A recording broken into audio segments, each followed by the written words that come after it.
Choisir un tapis noué à la main n'est pas une chose facile. Avez-vous quelques astuces à nous confier? Tout d'abord, je pense qu'il est nécessaire de prendre son temps, sans se stresser. Le plus important est de connaître les dimensions du tapis avant même de commencer la recherche. Cela peut se terminer en déception si l'on pense à un type de tapis particulier et s'il n'existe pas dans la taille requise. Comment déterminer la taille qu'il nous faut? Vous pouvez vous aider de journaux ou d'un drap pour recouvrir la surface à l'endroit où vous envisagez de poser le tapis.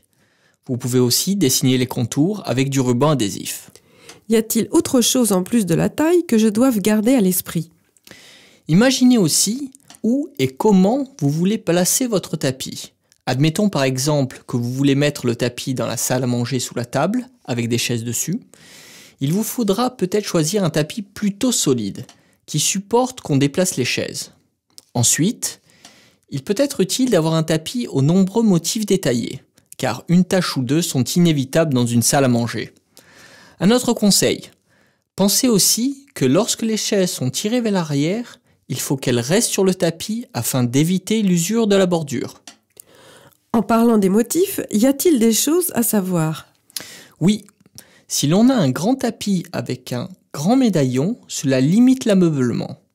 Si vous voulez poser des meubles sur votre tapis, il vaut mieux choisir un motif plus couvrant. Si je cherche un tapis pour mon entrée, par exemple, à quoi dois-je penser? En premier lieu, votre choix doit se porter sur un tapis solide et résistant à l'usure. Ensuite, il vaut peut-être mieux opter pour une nuance plutôt foncée, étant donné que l'on va ramener de la saleté et des gravillons avec ses chaussures. Un tapis plus clair ne convient pas dans ce cas. Et si je souhaite un tapis isolé dans une pièce? Pour cela, je recommanderais un tapis un peu plus lourd, qui reste bien en place.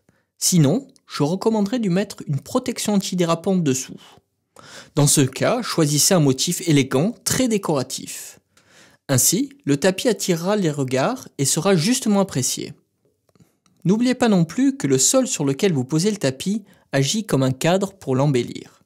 Oui, c'est juste.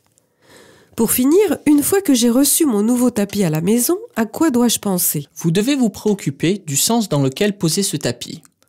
La raison en est que les tapis noués main peuvent avoir différentes nuances en fonction de la direction dans laquelle on les regarde. Si l'on regarde dans le sens du velours, il peut sembler un peu plus clair que si l'on regarde à contresens où il apparaît plus foncé.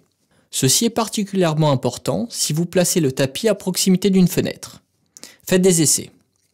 Pour finir, quand vous recevez votre tapis à la maison et que vous le dépliez, il peut présenter des plis, mais ne vous inquiétez pas, ils disparaîtront au bout de quelques jours. D'accord. Merci beaucoup. Ces quelques conseils et astuces sont à garder en tête lors de votre prochain achat.